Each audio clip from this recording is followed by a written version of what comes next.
Now we keep doing these gangster videos. You think I'm gonna stop doing these? Please, come on. Who the fuck do you think I am? So this one was a lot more of the slower paced episode. And before you say that, that doesn't mean it's bad. Like this episode, it focused a lot on actually Warwick. Actually, a lot more of the, like his whole mystery and finding out more exactly what is his entire thing that he kind of does around it. Because I was surprised that it was just basically just really devoted to him, and we got to see like a lot more about his family. It seems like he comes from a very rich family. I mean, from what anyway I've seen from like the cover, I hadn't actually started reading like the actual gangster volumes yet. But from what it looks like, it seems like Nicholas killed his father or something. Like that's what it's kind of trying to spell out to us, and it seems like he must have got this injury at the same time. Maybe Nicholas was the one that caused that. Maybe that was someone else.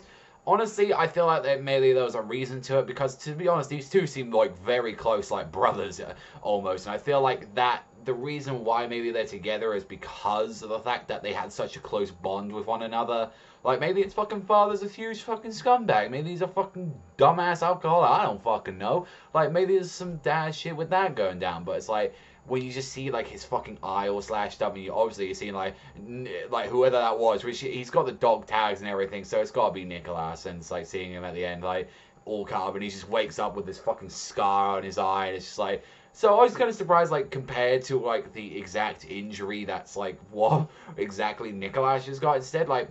His one isn't really that much compared to it, and it's like finding out more about him and finding out that he's actually a fucking gigolo. I'm like, wait, what? He's a fucking gigolo? Really? Out of like everything? That's kind of surprising to see. Like, one of the main characters of the series is an actual gigolo, and like his whole thing is like he just goes to fucking lonely wives that their fucking husbands aren't paying too much attention to, and he's just like, oh fuck him, like that. Why the fuck not? And I like that even like one of the fucking whores that he went to, because they were doing some deliveries as well, started talking shit, saying, yeah, well, you with that deaf motherfucker, you come with us, man, you're better like that. And he's like, don't you fucking speak your dirty whore mouth like that. And the actual big big man was like there saying, hey, come let off like that. And he's like, he seems like he's very conflicted. Like it seems like he just pretty much does his job to escape from like all his, you know, the shit that he's going through, because he obviously he's still having the fucking nightmares. And we did get to see as well, like the whole thing with Nicholas, like his whole thing is like we're still trying to understand what exactly is his deal too much, because he obviously, yeah, he can't really speak like that, but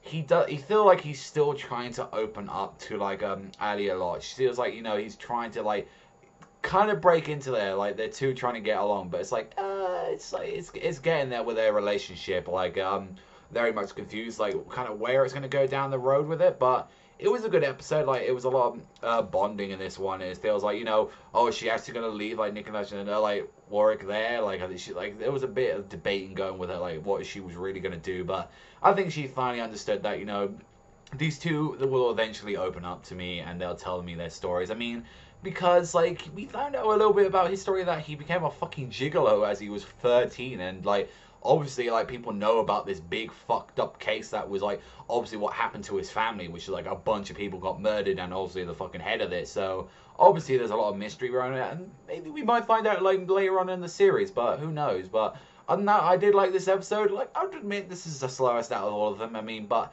it was a lot more of a character driven episode than just fucking swinging swords and shit going down. So I'm more curious about what's going to happen next week, but I give this a solid 7.